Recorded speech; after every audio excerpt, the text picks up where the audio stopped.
Veteran broadcaster Sir David Frost has died at the age of 74 of a suspected heart attack.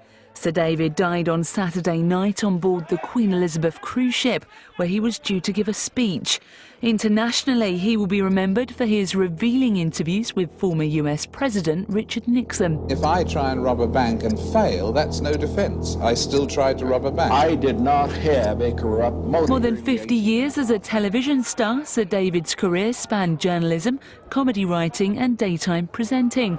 Many have already paid their tributes, including the Prime Minister.